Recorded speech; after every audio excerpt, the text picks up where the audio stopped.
Buenas tardes. Vamos a comenzar con la jornada de actualización técnica de alfalfa de manera puntual. Esperamos mientras se van acomodando las cuestiones técnicas. Antes que nada, quería agradecer la participación, que se hayan sumado a esta convocatoria. Me va a estar acompañando en la jornada Ramón Vázquez, el gerente comercial de PGG Raison. Ramón va a estar a cargo de ir recolectando todas las preguntas que se vayan suscitando a lo largo de toda la charla. Así que bueno, sin hacer más preámbulos, pensamos que, como toda empresa de semillas forrajeras, para nosotros y para la Argentina, de por sí, la alfalfa es un cultivo sumamente importante, con lo cual consideramos que tenemos que prestarle especial atención. Así que preparamos esta presentación, que va a estar a cargo mío, en donde vamos a tratar de abordar algunos temas que suelen ser a veces un tanto complejos, y por supuesto la intención de la presentación es tratar de generar posteriormente, después de todo el desarrollo, un intercambio de preguntas y respuestas que, anticipo, le daremos un tiempo acotado a las preguntas y respuestas, y todas aquellas respuestas que no se puedan contestar por una cuestión de tiempo van a quedar anotadas, y después, por favor, dejen los correos. La intención es responder todas esas inquietudes en los próximos días por correo o incluso también por teléfono. Así que bien, bueno, voy a poner ya a compartir la pantalla.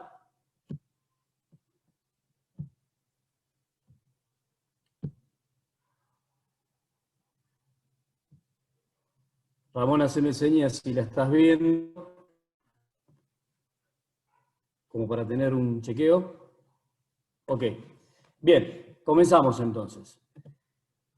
Como mencionaba inicialmente, la alfalfa es una especie sumamente importante para la Argentina, de trascendental importancia para la ganadería. Si bien los datos son bastante difusos respecto de cuál es la superficie actual que tiene el cultivo dentro de la Argentina, ronda aproximadamente entre los 3,2 millones hectáreas a 3,5 millones de hectáreas.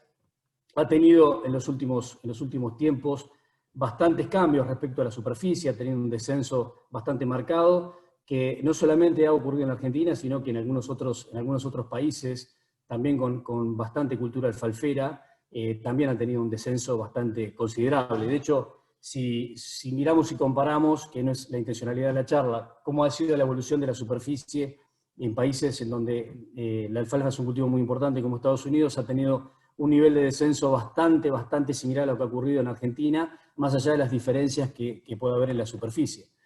Pero más allá de todo, no solamente es un cultivo importante para la ganadería argentina, sino que, por otro lado, la Argentina ocupa un lugar preponderante dentro de lo que es el mapa mundial de la alfalfa. Somos un país importante dentro de lo que es el cultivo.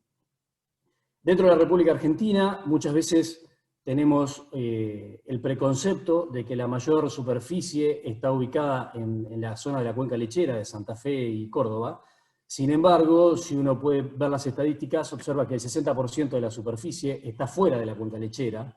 La provincia de Buenos Aires es la que tiene la mayor superficie, aproximadamente el 50% de la alfalfa está ubicada en la provincia de Buenos Aires. Y uno de los motivos por los cuales se nos escapa a veces ese dato es porque el 50% de la utilización es mezclas y no solamente pura. O sea, tenemos la visión de que la alfalfa se encuentra en Santa Fe y Córdoba porque es mucho más fácil visualizarla, porque básicamente en esas dos provincias se la utiliza en estado puro, o mayoritariamente en estado puro, mientras que en la provincia de Buenos Aires es utilizada fundamentalmente en mezclas. Más allá de estas cuestiones muy generalistas, y remarcando la importancia que tiene este cultivo no solo para Argentina, sino que la Argentina, dentro del mapa mundial del cultivo, es un país muy importante, tiene algunas diferencias, o al menos dos diferencias bien marcadas respecto a los otros usuarios a nivel mundial, y una de ellas es que en la Argentina la alfalfa se la utiliza fundamentalmente bajo pastoreo, mientras que en otros países se la utiliza en buena proporción bajo corte.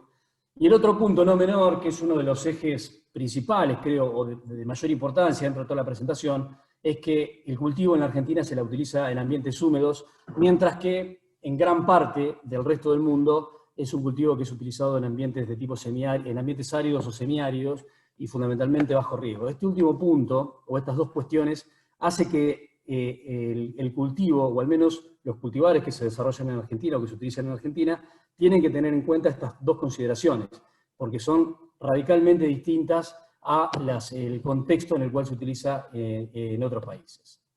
Ahora bien, si vemos a grandes rasgos de qué manera ha avanzado ese desarrollo genético y teniendo en cuenta o poniendo el foco en las necesidades que tiene la Argentina, vemos que comparativamente con los cultivos de grano, el avance genético en términos de rendimiento en las forrajeras es inferior, es notablemente inferior. Para el caso de la alfalfa estamos en el orden de los 4% cada 10 años de avance genético en términos de rendimiento, y el motivo fundamental es porque los objetivos que se persiguen cuando se hace mejoramiento de una forrajera son bastante importantes. Entra en juego la persistencia a lo largo de los años, entra en juego la producción de pasto, la producción de semillas. O sea, el foco o los focos a los cuales hay que atacar son tan grandes que, como bien dice el dicho, el que mucho abarca poco aprieta. Entonces los avances genéticos en términos de rendimiento son obviamente inferiores a lo que se puede encontrar en un cultivo de grano. Ahora bien, si vemos de qué manera ha evolucionado este gráfico que están viendo en pantalla, está resumida la información de 10 años, hace una comparación de CAICA para cada una de las localidades de evaluación de la red de evaluación de alfalfa en Argentina, a cargo del INTA. Lo que marca es en barras azules para cada localidad cuál era el rendimiento promedio de los ensayos para este caso de los cultivares grupo 8, 9 y 10 sin latencia, y cuál fue para la misma localidad en barras de color morado 10 años después. O sea, lo que vemos es que en cada una de esas localidades el avance genético en términos de rendimiento, mejor dicho, el avance en términos de rendimiento en 10 años ha sido marcadamente superior, en mayor o menor medida, en todas las localidades. Y si consideramos la media de todas las localidades, vemos que el avance está cercano al 23%. Esto no quiere decir que el avance en términos de rendimiento en alfalfa sea del 23% cada 10 años. Yo solamente tomé un periodo de comparación, que fue entre el año 90-94 y el año 2004, pero si uno sistemáticamente analiza los datos de la red, ve que el avance en términos de rendimiento cada 10 años es superior a ese 4%. En algunos periodos es del 8-10%, en otros periodos del 15%, en otros periodos incluso hasta del 30 y pico por ciento, en esa comparación de CAICA. Solamente tomé este caso como una forma didáctica de ver, y lo que quiero mostrarles con esto es que en términos de rendimiento, si fuese exclusivamente por avance genético en términos de rendimiento, estaríamos avanzando al 4%, y lo que vemos es que avanza mucho más rápido. ¿Cuál es la cuestión? Esos avances que se lograron en términos de mejoramiento tienen que ver estrictamente con rendimiento en kilogramos de materia seca por hectárea, como yo lo mencionaba, del orden del 4%, pero hay el resto para llegar a ese 20 y pico o a ese 15, dependiendo del periodo que se considere, se logra por otras cuestiones, o se ha logrado por otras cuestiones que tienen que ver con otros aspectos que le dan sinergia a ese avance en términos de rendimiento. Para este caso puntual de análisis, de ese 23%, podríamos decir que el 4% se avanzó en términos de rendimiento estricto, y el otro 18, 19, 20% diferencial está dado por los avances que se realizaron en otras cuestiones, como por ejemplo la resistencia a pulgones, y fundamentalmente lo que ha generado realmente una verdadera revolución es la resistencia a enfermedades de raíz y corona. Estos dos aspectos, y especialmente este último, ha generado realmente un notable cambio en las persistencias. Por lo tanto, el hecho de que las plantas haya más cantidad de plantas por más tiempo produciendo, hace que genere un efecto sinérgico en ese 4%, y explique en buena medida que los avances en términos de rendimiento sean mayores. ¿Cómo se visualiza esto independientemente de los números? Yo hice un análisis para 4 localidades puntuales. Estas localidades tratan de representar 4 ambientes completamente diferentes. La zona húmeda de Rafaela, núcleo de utilización de la alfalfa, o un centro muy importante de utilización de alfalfa, un ambiente de tipo subhúmedo, que es en el oeste de la provincia de Buenos Aires, un ambiente de tipo subtropical, Santiago del Estero, y un ambiente semiárido. En estas 4 localidades lo que se ve es la evolución que han tenido los rendimientos comparando desde el año 1 de mediciones, que fue la serie 91-94, tome como anclaje el cultivar de alfalfa monarca, que ha estado presente en estos 30 años de datos consistentes, y lo que fui haciendo fue tomar para cada una de las series que se visualizan en esos 30 años, la media de los 3 mejores cultivares. La media de esos 3 mejores cultivares comparando, o va generando la comparación con el cultivar monarca, y lo que se ve en gran parte de estas localidades, o al menos en estas 3, es que independientemente del ambiente que se considera, sea húmedo, subhúmedo o subtropical, lo que vemos es que hoy, 30 años después de que se comenzaron esas comparaciones, vemos que los rendimientos han avanzado en el orden del 30, 40 o hasta el 50% respecto del alfalfa, respecto de la monarca. Sin embargo, hay una localidad en el ambiente semiárido, en Anguil, en donde los resultados son un poco más confusos. ¿Cuál es mi interpretación, al menos cómo interpreto yo esta situación? El avance en términos de rendimiento existe, como les mencionaba, el avance en términos de persistencia logrado por las mejoras en las persistencias, por las mejoras en la resistencia, perdón, a las enfermedades de raíz y de corona, que permiten que más plantas sobrevivan durante más tiempo. Eso ha permitido lograr todos los avances, las resistencias de estas enfermedades, que están fundamentalmente, muchas de ellas se encuentran fuertemente presentes en ambientes muy húmedos, se encuentran claramente manifestadas en estas situaciones. Ahora, en este ambiente, en Anguil, la situación o la limitante para que se pueda expresar ese potencial, a mi entender, posiblemente pueda llegar a estar dada por la limitante en las precipitaciones, por la limitante en la disponibilidad de agua. Siempre que tengamos alguna limitante, las diferencias tienden a anularse o tienden a acercarse. Yo tomé estos 4 ejemplos, 3 ejemplos bien contundentes, en donde muestran que claramente las enfermedades de raíz y corona, pero fundamentalmente los ambientes húmedos, son los que permiten manifestar mucho más esas diferencias, debido fundamentalmente a las persistencias, por las resistencias a estas enfermedades. Ahora bien, si bien es cierto que existen enfermedades de raíz y corona que atacan en ambientes que son secos, vamos a ver en las próximas placas en que las 2 enfermedades más complejas, o las que generan daños más severos, o en las que se han logrado, o es más difícil lograr resistencia, son las enfermedades que se encuentran en situaciones de alto nivel de humedad. Esta es una clara manifestación de lo que puede observarse o visualizarse cuando encontramos ambientes con alta presión de humedad, en donde podemos ver que la presencia de esas enfermedades son bastante marcadas. Lo que se ve en esta foto es que en el centro, un cultivar de tipo premium con alta resistencia a enfermedades de raíz y de corona presenta un mejor comportamiento que otros cultivares que son más viejos, que no han tenido el desarrollo genético de resistencia a estas enfermedades. Vamos a profundizar un poco más sobre esta situación un poquitito más adelante. Ahora bien, en buena medida, esta diferenciación que solemos hacer mucho en la alfalfa en la Argentina, se ve claramente marcada principalmente en los distintos estándares o niveles de precios que podemos encontrar en el mercado. De hecho, podemos diferenciar, o al menos yo hago una diferenciación de 3 escalones bien marcados, lo que denominamos genética de tipo premium, lo que denominamos genética de tipo intermedia y lo que denominamos genética de tipo commodity o base. En este gráfico de alfalfas sin latencia van a ver para las 3 enfermedades más complejas, perdón por los perros pero se han enloquecido, para estas enfermedades tan complejas, las 3 más importantes que tenemos son Anthragnosis, Phytophthora y Fusarium. Fusarium es una enfermedad que se manifiesta principalmente en ambientes más secos, o al menos es donde puede llegar a generar daños, es en ambientes un poco más secos, mientras que la Anthragnosis y Phytophthora son las 2 enfermedades que se encuentran preponderantemente en ambientes de tipo húmedo, y la más, o al menos de estas 3, la más difícil en poder lograr resistencias es justamente la Anthragnosis. Y es una enfermedad que se manifiesta claramente, especialmente en situaciones de suelo relativamente pesado, altas presiones de humedad y temperaturas moderadas a elevadas. O sea que en todos los ambientes en los cuales nosotros utilizamos de manera masiva alfalfa, es una enfermedad que se encuentra bien presente.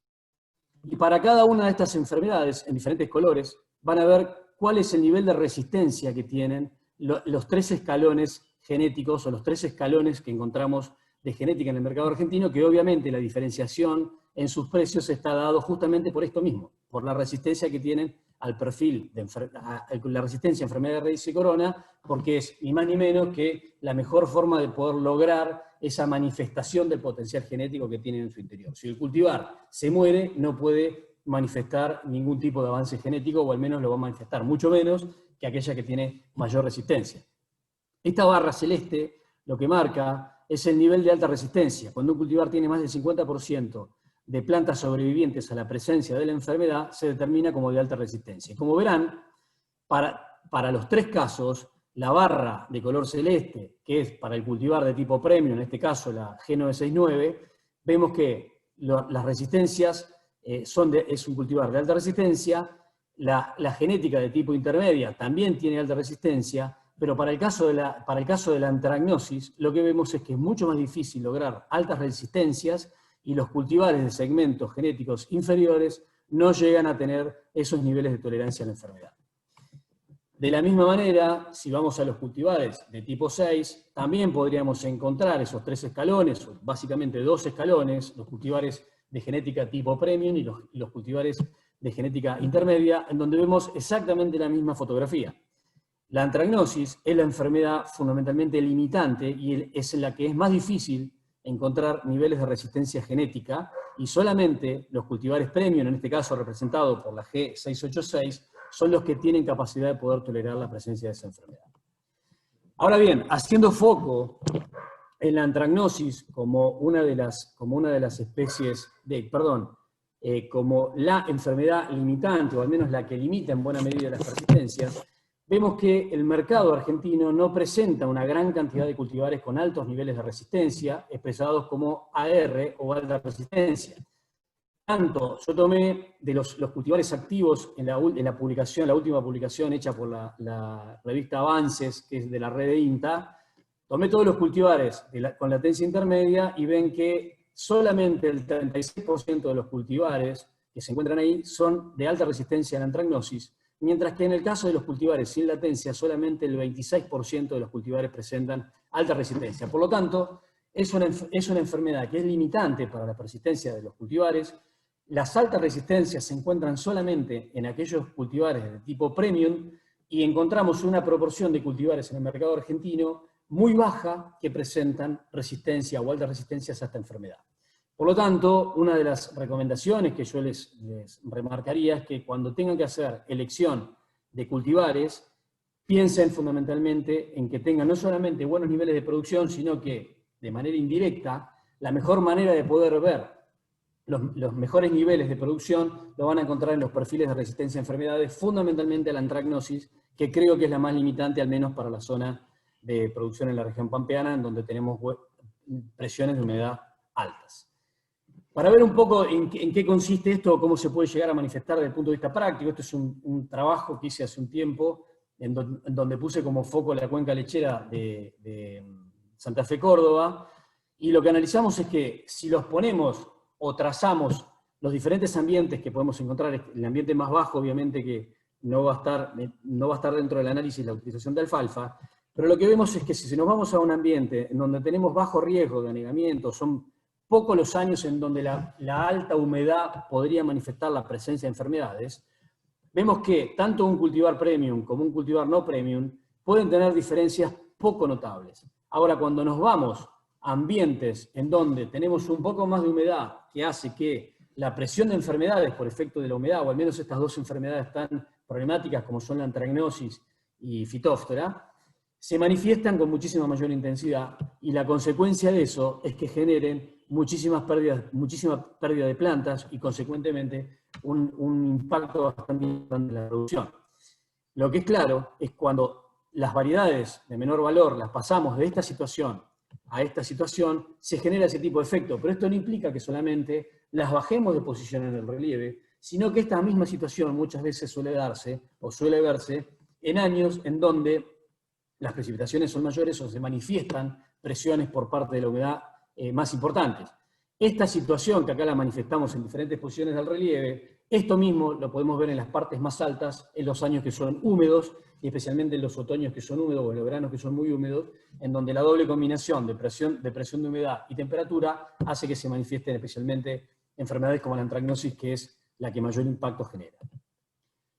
Ahora bien, como primer ejercicio de este encuentro, vamos a hacer una pequeña votación.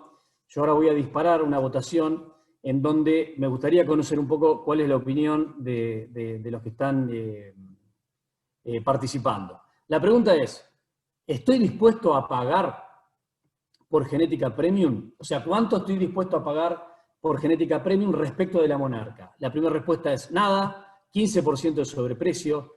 Estoy dispuesto a pagar entre 15 y 30% de sobreprecio por una premium, 30 a 50 o más de 50. Si me dan un segundo.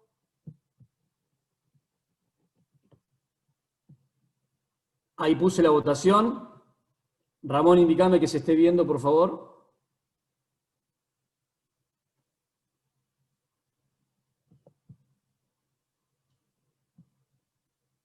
¿Están viendo la votación? No, no, Juan, no apareció todavía, ¿eh? ¿Ahora? Ahora sí. Bien.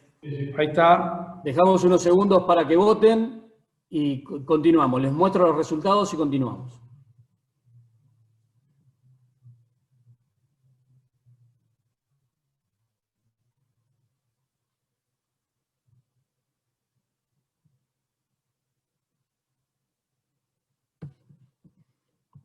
Unos segundos más. Bien, voy a dar por finalizada la votación.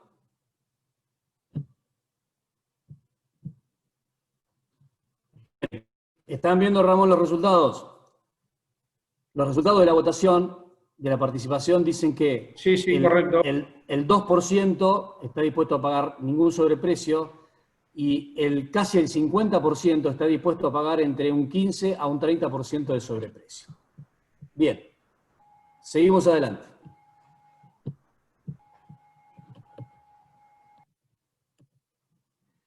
Ahora bien, habiendo visto esto y la importancia que tiene o el impacto que tiene los cultivares de tipo premium, nos metemos en una de las grandes preguntas que suelen surgir cuando nos ponemos a hablar del alfalfa y que tiene que ver con el por qué existen tantas diferencias o diferencias tan fuertes entre el potencial de rendimiento que nosotros observamos a veces cuando hacemos evaluaciones en ensayo y el rendimiento real que se obtiene de producción de materia seca en el campo.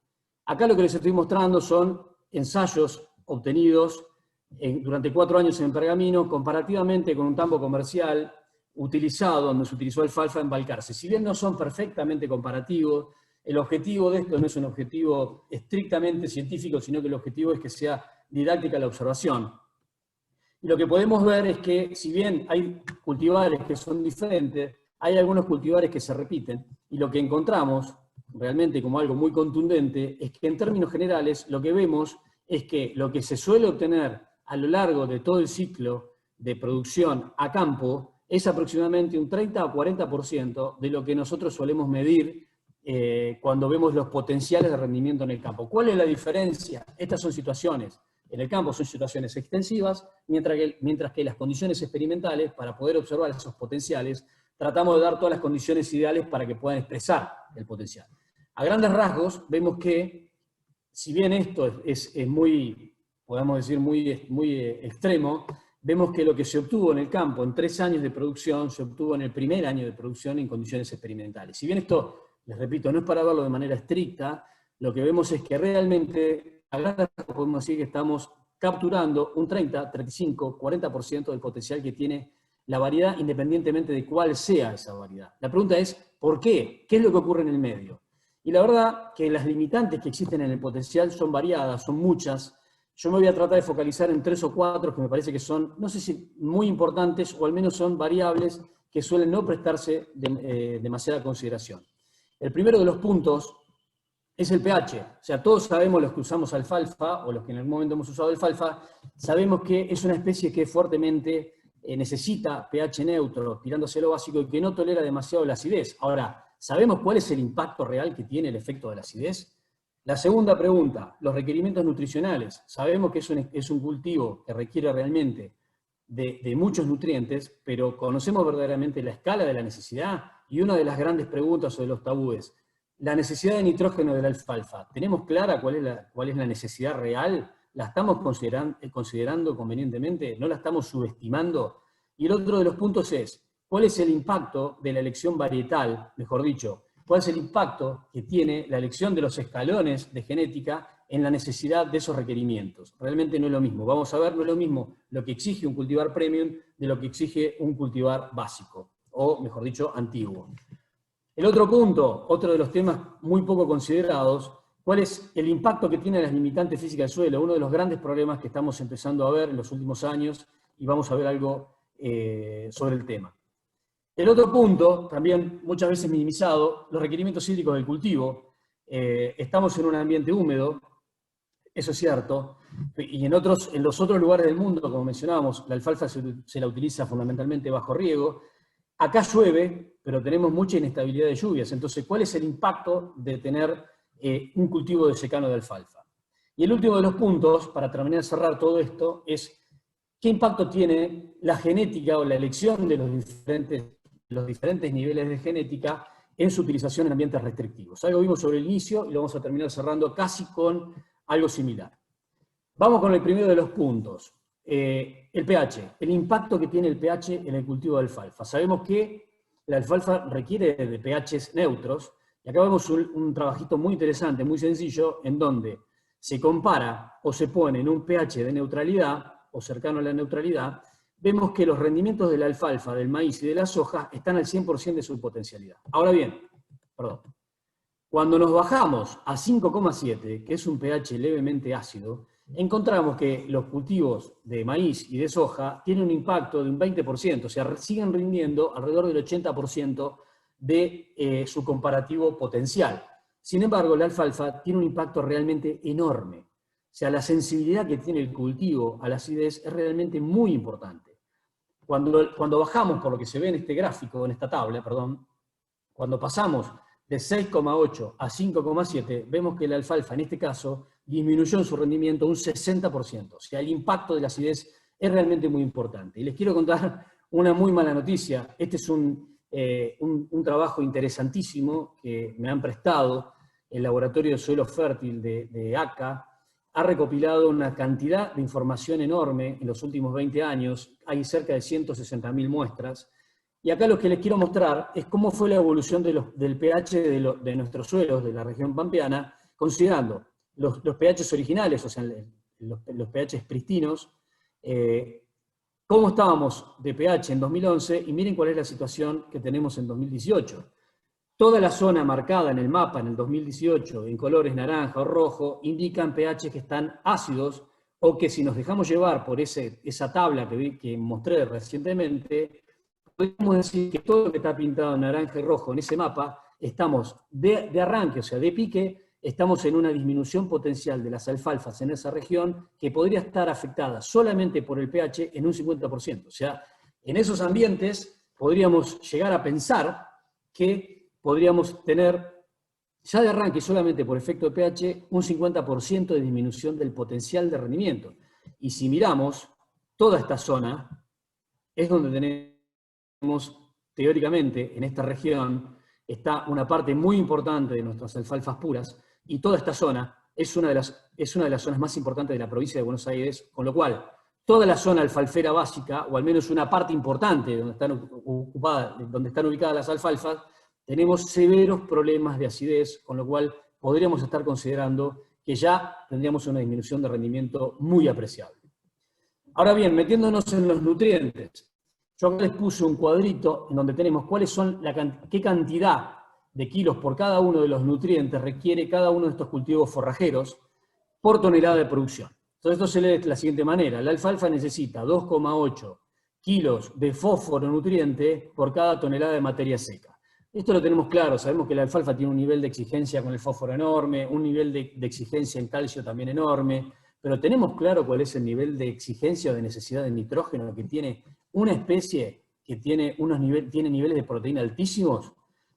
La respuesta creo que sí, todos lo sabemos, pero adjudicamos, o al menos le dejamos la responsabilidad a los Rhizobium de que puedan proveer del nitrógeno suficiente o necesario para que la alfalfa tenga los niveles de producción que esperamos o que buscamos. Si miramos cuáles son los niveles de nitrógeno que necesita la alfalfa y lo comparamos con ryegrass anual, que todos tenemos claro que para que un ryegrass produzca tiene que tener buenos niveles de nitrógeno, vemos que la alfalfa por cada tonelada de materia seca producida necesita más nitrógeno que un ryegrass anual.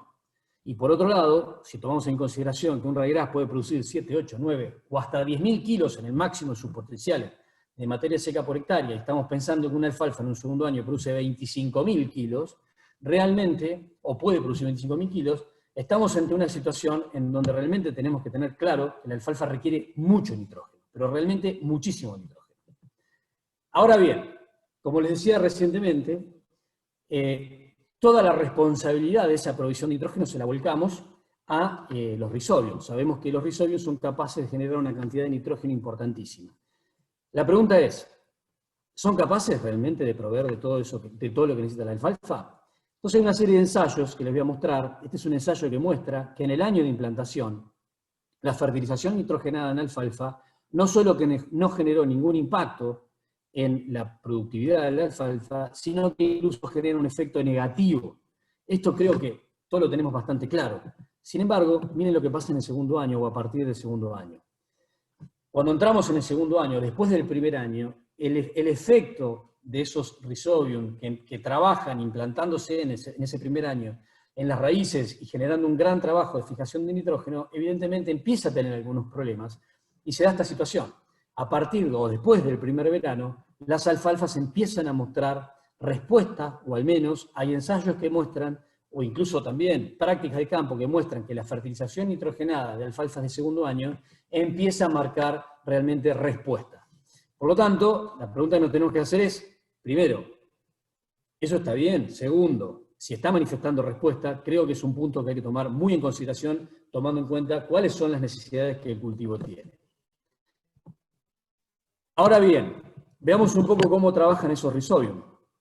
Esto es un trabajo enorme que se hizo hace unos cuantos años con la red Pronalfa, en donde determinaron que en promedio, en un montón de localidades evaluadas en la Argentina, en promedio los Rhizobium podían llegar a aportar el 50% o alrededor del 50% del nitrógeno necesario por el cultivo. O sea que, primer punto, si nosotros consideramos que tenemos una buena nodulación, esos nódulos, en términos generales, podríamos decir que son capaces o podrían ser capaces de aportar el 50% del nitrógeno que necesita la alfalfa. El otro 50% lo debería sacar del suelo. Ahora bien, las preguntas que yo creo deberíamos hacernos es, primero, con la situación de pH actual que tenemos, con esa evolución de pH que les acabo de mostrar, en donde tenemos una proporción importante de la superficie de alfalfa con pHs ácidos, y ya sabemos cuál es el impacto que genera la acidez en la productividad de la alfalfa. También sabemos que los Rhizobium no son muy amigos de la acidez, y hay algunos datos que indican que cuando el pH está por debajo de 6, prácticamente la actividad de esos Rhizobium es prácticamente nula. Por lo tanto, tenemos dos componentes complejas. La primera de ellas es que a la alfalfa no le gusta la acidez y de pique puede tener una disminución de hasta un 50%, 60%, si nos metemos en pHs de alrededor de 5 y pico por ciento. Vimos que gran parte, o una parte importante de la superficie alfalfada tiene esa situación de pHs, y por otro lado, le damos la responsabilidad a los Rhizobium que nos den el 50% del nitrógeno, cuando sabemos que en situaciones de acidez no funcionan bien. Ahora bien, imaginémonos una situación ideal en donde esos Rhizobium sí están trabajando y aportan el 50%. El otro 50% tiene que venir del suelo. Ahora bien, ¿cómo viene del suelo? Con nitrógeno que pueda llegar a estar disponible, o con nitrógeno potencial liberado por mineralización de materia orgánica. Veamos un poco esos mismos mapas, también proveídos gracias a la gente de ACA, Laboratorio Suelo Fértil, un trabajo realmente impresionante. Vemos que en ese mapa la disponibilidad de nitrógeno es bastante variada, y las manchas verde oscuras son las que marcan la mayor cantidad de nitrógeno disponible, que es del orden de 50 kilos de nitrógeno por hectárea. Un cultivo de alfalfa, para tomar como referencia, de 10 toneladas, 10.000 kilos de producción de materia seca por hectárea, que es un cultivo mediocre o es un cultivo en su primer año, les dije que el potencial que podíamos tener en un segundo año puede estar en el 20, 25 toneladas de materia seca por hectárea. O sea, una alfalfa que en promedio produce 10.000 kilos de materia seca por hectárea necesita prácticamente 300 kilos de nitrógeno. Imaginémonos que el 50%, si todo va bien, no hay acidez, los Rhizobium están produciendo, etcétera, etcétera. 150 kilos lo proveen los Rhizobium. Los otros 150 kilos los tendría que sacar del suelo. Ahora, la situación que vemos en este mapa es que solamente en los lugares verdes oscuros tenemos solamente 50 kilos, o sea, la tercera parte de lo que estaría necesitando la alfalfa. Con lo cual, nuevamente nos respaldamos en, bueno, esto es nitrógeno disponible, niveles de materia orgánica. Veamos qué pasó con los niveles de materia orgánica, y si vemos en el mapa, vemos que todo lo que está en naranja y en amarillo presenta bajos niveles o bajos tenores de materia orgánica. Con lo cual, tenemos situaciones de suelos muy ácidos, disminución del potencial propio de la alfalfa por sensibilidad a la acidez, baja actividad de los Rhizobium por acidez de suelo, pocos niveles de nitrógeno actuales y niveles potenciales de nitrógeno complejos. Con lo cual, creo que tenemos realmente un problema muy grande de nutrición nitrogenada, independientemente de cuál sea la fuente que abastece la alfalfa, tenemos un problema de nutrición nitrogenada que nos está limitando claramente la potencialidad de reproducción de las alfalfas. Todo esto que yo les estoy diciendo, todo esto es para cultivares de tipo promedio. Miren qué es lo que pasa cuando nos vamos a un cultivar premium. Este es un viejo cultivar premium, DK194, hoy sumamente superado, tremendamente superado, en donde no necesita 300 kilos de nitrógeno por tonelada de materia seca, sino que necesita casi 500. Y si miran la evolución de qué pasa con todo el resto de los nutrientes, van a ver que cuando nos vamos de los cultivares básicos, o commodities, o subcommodities, como le llamo a estos, prácticamente todos los niveles se duplican. Por lo tanto, cuidado, porque la elección de un material premium, con los niveles de productividad que son capaces de generar, con los niveles de persistencia que el avance genético les permitió por la resistencia a enfermedades de raíz y de corona, para que se manifieste todo ese potencial, tiene que tener una nutrición que tiene que estar acorde a esos niveles de producción. Para que produzca más, necesita obviamente mayor cantidad de recursos. O sea que los recursos que necesita una monarca no son los mismos que los que necesita un cultivar premium. En muchas oportunidades yo veo que se hacen planteos de fertilización o planteos nutricionales, independientemente del nivel productivo que tenga el potencial de la variedad elegida. Entonces, cuidado, porque mayores productividades o buscar mayores productividades requieren también de mayores exigencias. Yéndonos de las cuestiones químicas, dejé de lado el fósforo, dejé de lado el calcio, dejé de lado un montón del azufre, y me focalicé en uno de los nutrientes que nunca se le presta atención en la alfalfa, que es el nitrógeno, y que yo creo, a mi humilde entender, me parece que es un nutriente sumamente limitante, en donde estamos subdimensionando el daño o el impacto que tenemos. El otro punto, que tiene que ver con las cuestiones físicas del suelo, que es una cuestión que yo veo que también viene generándose de manera acelerada el impacto de los problemas físicos, de densidad y de compactación. Esto es un suelo en rojas, donde aparentemente parece ser una pastura sin problemas. Esto es festuca con alfalfa, la alfalfa está ahí abajo. Toda la pastura estaba con bajos niveles de productividad, la alfalfa tenía realmente niveles de productividad muy bajos, y miren en la medida que voy agrandando la foto cuál es la situación que se ve. A pocos centímetros de profundidad se ven niveles de compactación del suelo realmente muy severos, y esa compactación en realidad lo que está haciendo, por más que tengamos el mejor suelo prácticamente casi del mundo, la maceta en la que está la forrajera es tan chica que no le permite explorar profundidades mayores, no solamente por nutrientes, sino también por agua. Vamos a entrar un poco con el tema del agua también ahora, pero si la maceta es chica, realmente la producción que uno puede llegar a esperar, por más que tenga muchas condiciones por debajo, si la maceta es chica, lo que vamos a obtener de producción también va a ser bajo. Miren lo que es esa raíz, con muchísimos impedimentos, circuló por todos lados hasta que pudo profundizar. En esa misma situación, esta foto lo que compara es cuál es el nivel, esta festuca y esta festuca son las mismas, la diferencia es que esta está cercana al alambrado, con bajos niveles de compactación, y esta está en el medio del lote, ahí donde dice el pozo que les mostré la foto recién. O sea, esto no es una situación que solamente afecta a las leguminosas que tienen raíz profundizante, sino que se da el mismo impacto incluso también en las gramíneas. Si estamos hablando de un suelo con altísima fertilidad, imaginémonos si nos vamos a otros ambientes que son estrictamente ganaderos. Unas fotos más, esto es del oeste, de la provincia de Buenos Aires, una planta de alfalfa que está con la primer hoja unifoliada, ya empieza a manifestar problemas de compactación. Y esto es en La Pampa, en un suelo sumamente arenoso, en donde a los pocos centímetros también se manifiesta el problema de compactación. Más fotos de compactación, estructuras de suelo laminar, raíces que encuentran la zona dura y se van hacia el costado y no exploran. Y si no hay exploración, no solamente no pueden extraer nutrientes, sino que lo que no pueden extraer es agua.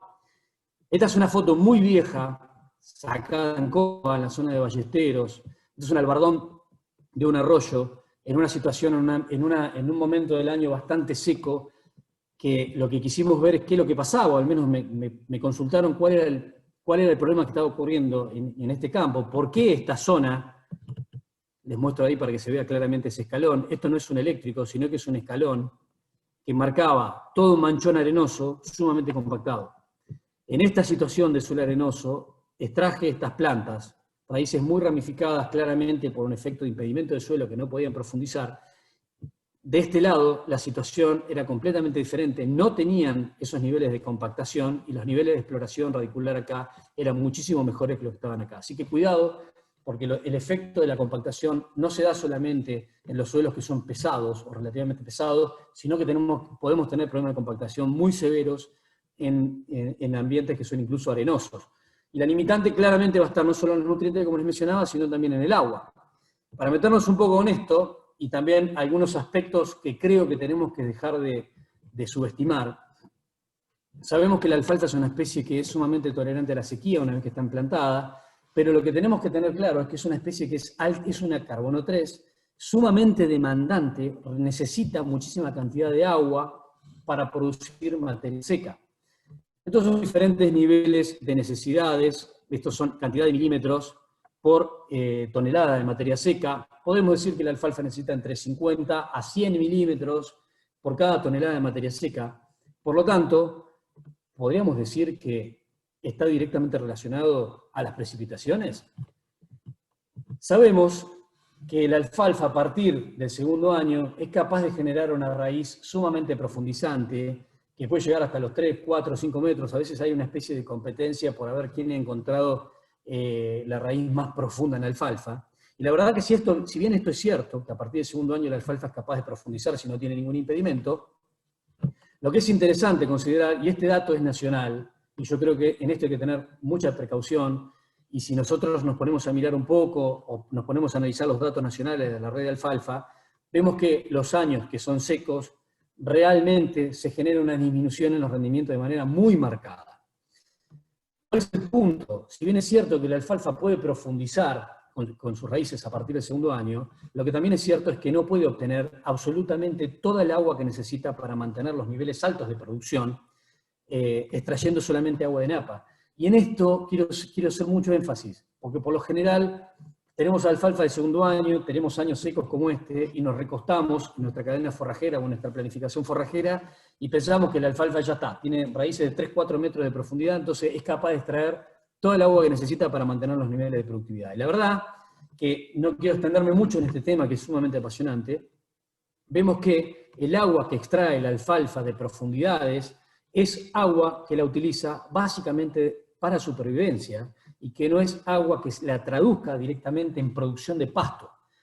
Hagan el ejercicio, traten de asociar en algunas localidades en donde no haya limitantes de profundidad, en algunas localidades de La Pampa, en algunas localidades de Córdoba, y verán que se hacen una división prácticamente, esto es para hacer un ejercicio interesante, si uno mira las precipitaciones en esa localidad, estamos hablando de suelo sin impedimento, le resta un 30%, y eso lo divide por la cantidad de kilos de materia, la cantidad o sea, los milímetros, menos el 30%, uno puede saber perfectamente o de manera muy acertada cuáles son los niveles probables de producción en función de lo que ha llovido. En esto quiero ser muy enfático, porque cuando armamos las presupuestaciones forrajeras tenemos que tomar muy en cuenta que esos niveles de productividad, los niveles de productividad de la alfalfa, se sostienen si tiene buena cantidad de agua disponible. La profundidad de las raíces solamente le permite seguir superviviendo. La alfalfa tiene algunos mecanismos muy interesantes, o sea, empieza a secar el perfil desde arriba para abajo, y por otro lado no utiliza toda el agua que tiene disponible, sino que la va cuantificando comparativamente con lo que hace con los cultivos anuales.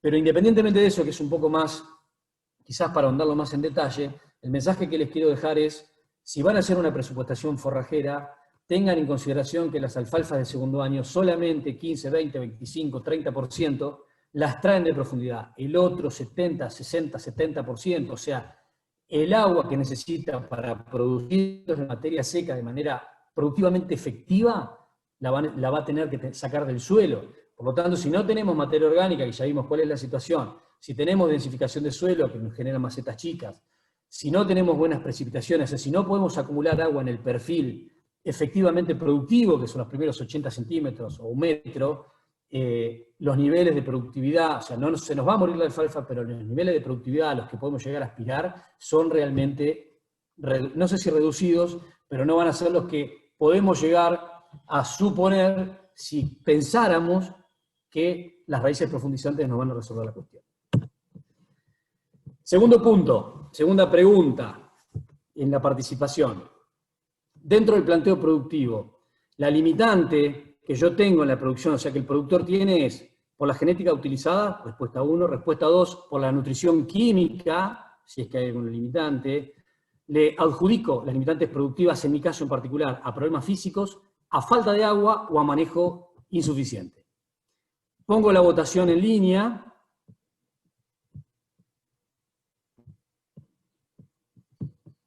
Iniciamos la votación.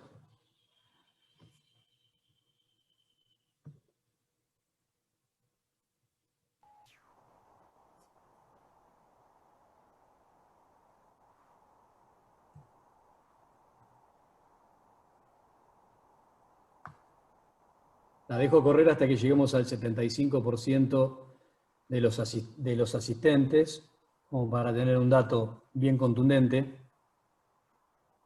Unos segundos más. Estamos Juan, en el 70. aprovecho para comentar, hay alguno de los asistentes que está levantando la mano. Les sugiero que para el orden de la charla no vamos a estar respondiendo preguntas ahora. Hacemos Que todo las al haga final. por el WhatsApp, que se las contestamos al final, ¿sí? Por el WhatsApp no, perdón, ahí por el icono de preguntas y respuestas. Y lo que quede pendiente lo pasaremos después, lo responderé más tarde por mail. Bien, vamos a finalizar la votación, perdón, compartir los resultados. Está bastante parejo, casi que podríamos decir que las limitantes productivas se dividen en partes casi iguales entre nutrición química, problemas físicos, falta de agua y manejo insuficiente. Es notable, realmente a mí me llama muchísimo la atención. Yo veo en los últimos años especialmente problemas muy severos de compactación, o sea, limitantes a la producción dada fundamentalmente por la compactación. Bien, seguimos avanzando. Una vez vistos estos 4 puntos, que quiero ser enfático también con esto. No estoy diciendo que las diferencias que tenemos entre los ensayos y las producciones a nivel de campo sean solamente por estos 4 puntos. O sea, yo traté de abordar 4 puntos en los cuales se presuponen muchas cosas y se minimizan algunas cuestiones. El pH sabemos que es limitante, pero o al menos no se indaga demasiado en qué impacto puede llegar a tener, ya lo vimos. Requerimientos nutricionales el otro, especialmente el nitrógeno, que muchas veces se cree que la alfalfa no necesita nitrógeno y ya vimos que realmente estamos en una situación, a mi entender, muy compleja. El otro punto es las limitantes físicas, que creo que no hay que minimizarlas. Y por último, que lo vemos muy por arriba, los requerimientos hídricos, la dependencia fuerte que tenemos del agua acumulada en el perfil para que pueda ser productiva la alfalfa. Y ahora vamos al último punto, que es la genética o el impacto de la genética en los ambientes de tipo restrictivo. Esto también genera una especie de, no sé si de tabú, pero se generan algunas presuposiciones. Es natural que ante situaciones de ambientes de tipo restrictivos o ambientes de tipo complejos, el nivel de inversión obviamente sea inferior porque lo que se espera como devolución a esa inversión tiene una expectativa sumamente baja porque lo estamos llevando a un ambiente que tiene obviamente complicaciones. Normalmente uno podría llegar a pensar que en los ambientes en los peores ambientes hay que poner la genética más barata. Y justamente lo que quiero mostrarles, o al menos lo que quiero tratar de demostrarles, es que para el caso de la alfalfa, justamente la ecuación es inversa. ¿Por qué? Uno de los principales motivos de por qué la ecuación tiene que ser, o debería ser inversa si uno pretende tener expectativas razonables, tiene que ver con que los ambientes que nosotros tenemos como restrictivos están dados fundamentalmente por algunas complejidades en donde hay una asociación muy fuerte con la presencia de enfermedades. Y si nosotros queremos tener un cultivar que sea de alta resistencia a las enfermedades, obligatoriamente tenemos que recurrir a las alfalfas de tipo premium, que justamente son las que tienen un precio más alto. ¿Por qué un precio más alto? Porque tienen potencial de rendimiento mayor, porque tienen mucho trabajo encima, que requiere obviamente de niveles de inversión para poder obtener esas situaciones, y justamente la resistencia a la antracnosis, la más compleja de todas, la que más cara termina saliendo. Por lo tanto, los cultivares premium con mayor resistencia a antracnosis suelen ser los más caros. Ahora bien, nos metemos en esto. En estos ambientes, que esto acá también hay una serie de presupuestos que a veces conllevan a algunos tipos de errores, muchas de las situaciones dentro de la región pampeana, incluso en los ambientes peripampeanos, o también se dan los extrapampeanos, pero focalicémonos en los ambientes pampeanos y peripampeanos, en los alrededores de la región pampeana, tenemos situaciones, ambientes que son de tipo ganadero, donde tenemos complicaciones de suelos salinos y sódicos. Y acá muchas veces se generan algunos conceptos un tanto equivocados o erróneos. ¿Por qué? Porque se dice que estamos dentro de la región pampeana, entonces lo que necesitamos para esos ambientes que tienen complejidades sales, necesitamos cultivares que sean resistentes a la salinidad. Y acá quiero hacer una diferenciación bien clara. Los suelos de tipo salino, el principal problema que tienen es que tienen sales disueltas que provocan sequía fisiológica en el cultivo. ¿Qué es lo que ocurre? Los ambientes estrictamente salinos están asociados directamente a ambientes de tipo árido. ¿Por qué? Se genera degradación o ruptura de partículas que liberan sales que se mantienen en el suelo, y el hecho de que tengan bajas precipitaciones, las sales están ahí. Entonces la poca humedad que entra al suelo, la sal la captura, genera un potencial osmótico muy alto y le quita agua al cultivo y le genera un efecto de sequía extrema. Entonces, para esa situación ambiental estricta, lo que necesitamos son cultivares de alfalfa tolerantes a salinidad. De hecho, la alfalfa es una especie que naturalmente tiene mucha tolerancia a la salinidad, y justamente, si elegimos un cultivar tolerante a la salinidad, vamos a andar bien en ese tipo de ambientes. Ahora, los ambientes de tipo alcalinos, que son los ambientes que se generan por presencia de sales disueltas en la matriz del suelo, en donde está fundamentalmente el sodio, esas situaciones se dan en ambientes que son de tipo húmedo. En esas situaciones húmedas, que es lo que tenemos en la región pampeana, lo que tenemos por arriba de los 750 milímetros de precipitación, o sea, si agarramos toda la región pampeana, dentro de toda la región pampeana tenemos precipitaciones mayores a 750 como media, ¿no? Después que haya años de 500 es otro problema. Pero en definitiva, dentro de la región pampeana, el problema que tenemos es que son suelos que tienen problemas de sales, pero en donde predomina fundamentalmente por esta situación de humedad, predomina el sodio. El sodio lo que genera es no solamente toxicidad por sodio, sino que genera que la matriz del suelo se deshaga, que tenga poca cantidad de poros de aire, se genera situación de anoxia, o sea, falta de oxígeno, y la alfalfa en realidad no es que no es tolerante al anegamiento, no tolera la falta de oxígeno, es sensible a la anoxia. Y donde tenemos humedad, anoxia, lo que tenemos es mucha presión de enfermedades. Por lo tanto, si nosotros queremos trabajar con alfalfas en ambientes de suelos salinos, tenemos que tener alfalfa tolerante a la anoxia, que no existe, es una condición natural de la especie, y tenemos que tener, por sobre todas las cosas, cultivares que tengan fuerte resistencia a enfermedades de raíz y de corona. Por lo tanto, si queremos tener la chance en ambientes dentro de la región pampeana que tengan situaciones de sales disueltas en la matriz del suelo, lo que tenemos que tener claro es que tenemos que utilizar cultivares que tengan alta resistencia a enfermedades de raíz y corona, porque vamos a encontrar con un impacto de enfermedades importante. No estoy diciendo con esto que los ambientes de tipo semiárido o árido, como lo que se pueden ver en las situaciones de suelo salino, no haya enfermedades. De hecho, el fusarium es un problema muy severo ahí, pero la resistencia es más frecuente encontrar cultivares con alta resistencia a las enfermedades que se dan en ambientes de tipo seco, mientras que en los ambientes húmedos la situación es mucho más compleja. Para sumarle complejidad a todo esto, en realidad, en muchos ambientes pampeanos, especialmente en los peripampeanos, nos encontramos que tenemos suelos con esta situación, los que son denominados, con ese título, suelos de tipo salino-sódico. Tenemos de las dos cosas. Tenemos mezcla de sales, tenemos sodio, tenemos situación de sequía osmótica por la presencia de esas sales, y en los momentos en que llueve más, tenemos anoxia, falta de oxígeno, anegamiento y todas estas complicaciones. Para ver claramente la diferencia ambiental en términos visuales, esto es un suelo de tipo salino, con conductividades eléctricas altas, mayores a 6. Esto es en el sur de la provincia de Buenos Aires, en la zona de Escazú y Pedro Luro. Mientras que esta es la situación que nos encontramos, por ejemplo, en la cuenca lechera y en muchos lugares de la región pampeana, en donde tenemos, más que tenemos conductividades eléctricas bajas, o mejor dicho, menores a 4, o alrededor de 4, pero tenemos pHs altos. Cuando el pH está por encima de 8,3, 8,4, 8,5, empieza a jugar un rol importante el sodio, y esta es la situación que tenemos en nuestros suelos nuestros suelos alcalinos o alcalinos sódicos. Tenemos una complicación con el exceso de humedad porque tenemos una matriz de suelo que no permite drenar eso.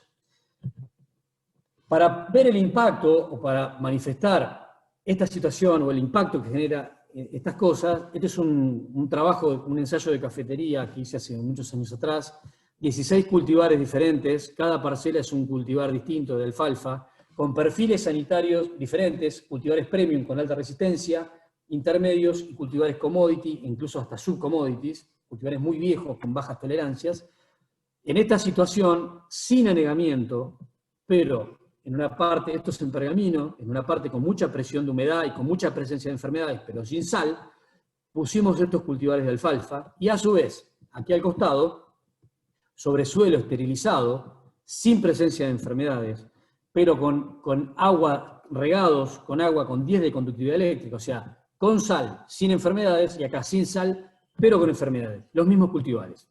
Y lo que medimos fue la pérdida, o sea, la mortandad de plantas en todos los casos. Les quiero mostrar 4, no se envaluden mucho con los números. Estos cultivares premium, las 686, las 969, miren los niveles de pérdida que tenían por humedad, comparativamente con algunos viejos cultivares que teóricamente tienen tolerancia a salinidad.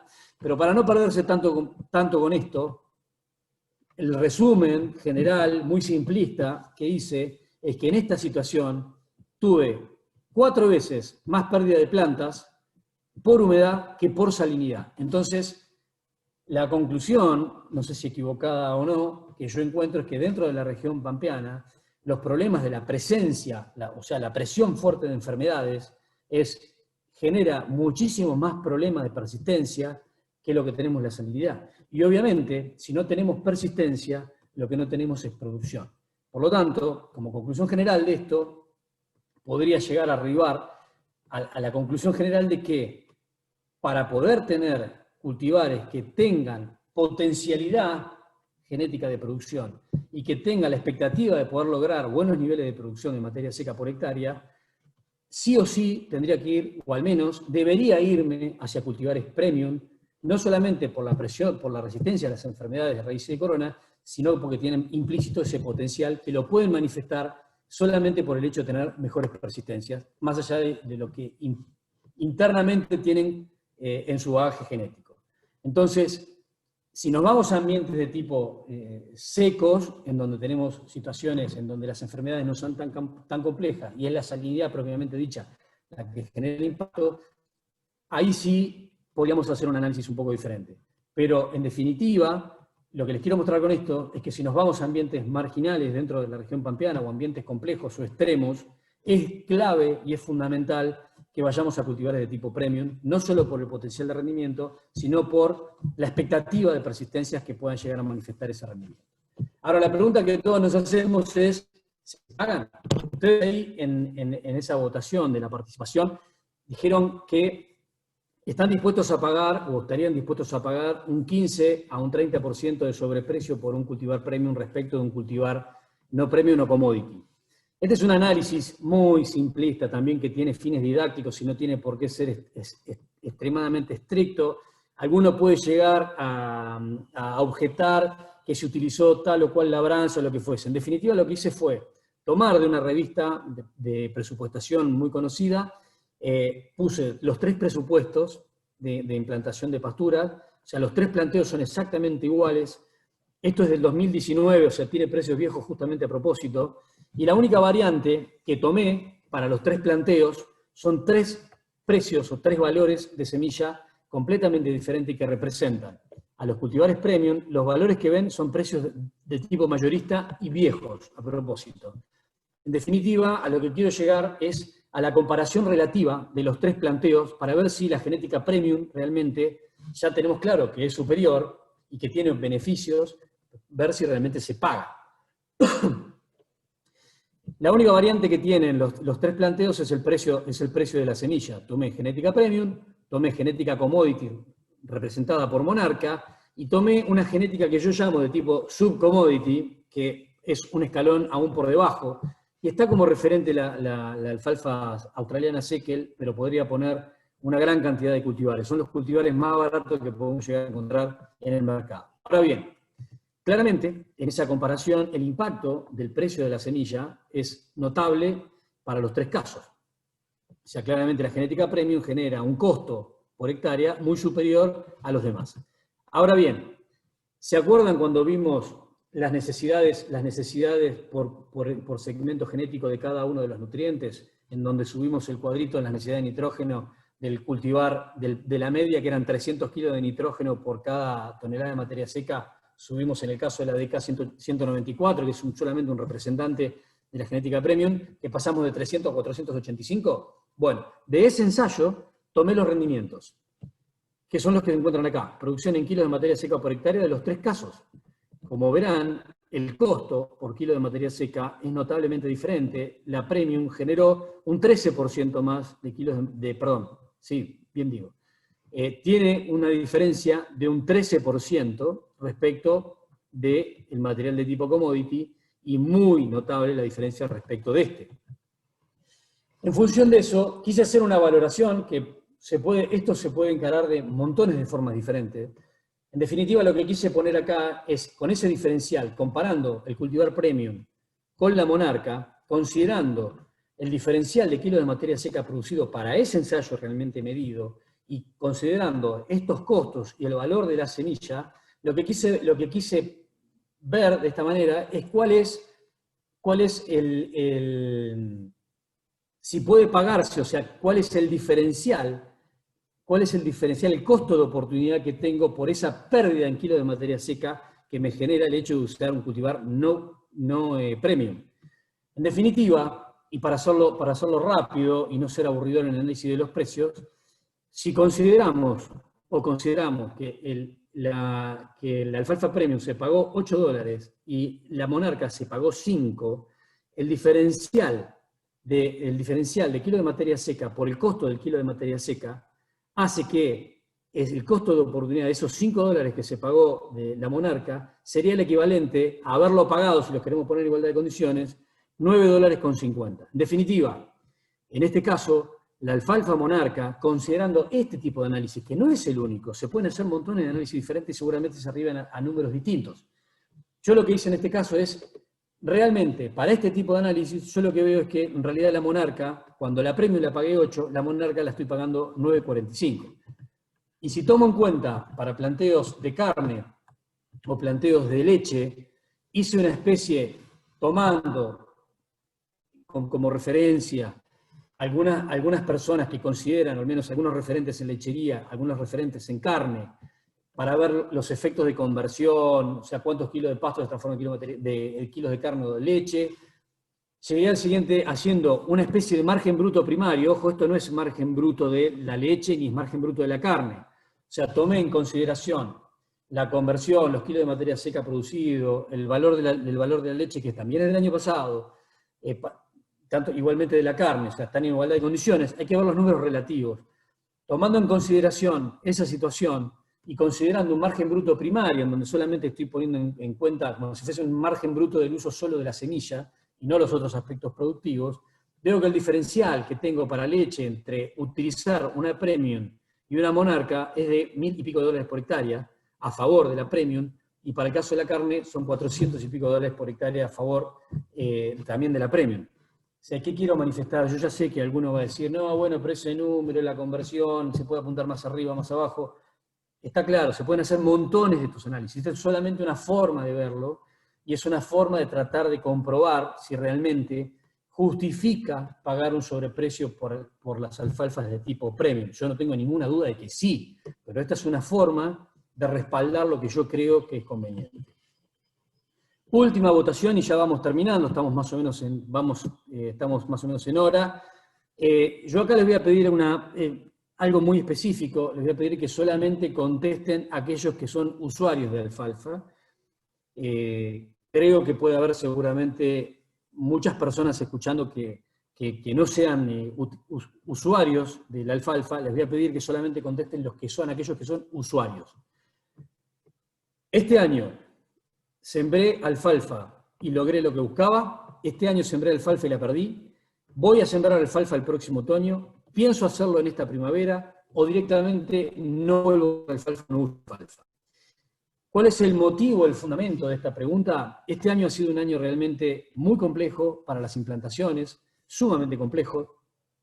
La sequía, fríos en algunas situaciones, disminución de crecimiento y caída de la protección de parte de los insecticidas y efecto de los pulgones y de los trips. O sea, este año ha habido de todo. Entonces queremos tener más o menos una medida dentro de los oyentes, dentro de los que están viendo la presentación y que son usuarios de alfalfa, cuál es la percepción que tienen para adelante. Pongo en marcha la votación. Si me dan un segundo. Iniciamos la votación.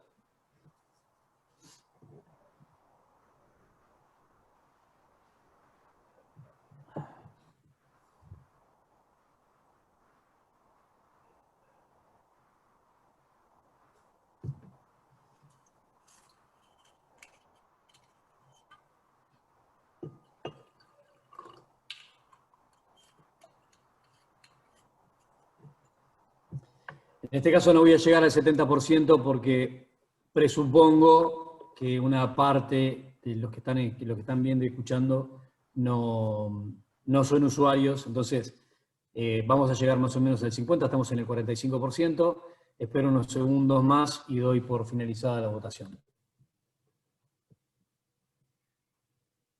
Bien. Los resultados son interesantes. El 40% de los que votaron dicen que este año sembraron alfalfa y obtuvieron lo que esperaban. Realmente los felicito porque yo creo que tengo la posibilidad de poder ver muchas zonas diferentes por mi función o tener al menos la devolución de qué es lo que va pasando por zona. Realmente hubo algunas zonas muy, muy complicadas. En algunas zonas de Santa Fe, sur de Córdoba, hubo complicaciones bastante importantes.